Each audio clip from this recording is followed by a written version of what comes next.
Yana bitta savolimiz asosiy matematika asosiy fan bo'lganlar uchun.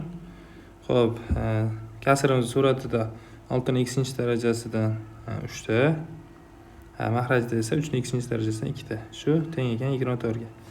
Xo'p, bu uchalasini bir-biriga qo'shadigan bo'lsak, 3 ko'paygan 6 ning x darajasi taqsim buni qo'shadigan bo'lsak 2 ko'paygan 3 ning x darajasi barobar 24. Xo'p, ana endi 2 bilan 3 ni bu tarafga o'tkazib yuboradigan bo'lsak, 6 taqsim 3 ning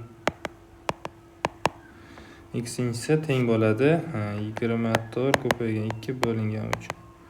Buni hisoblaydigan bo'lsak 16.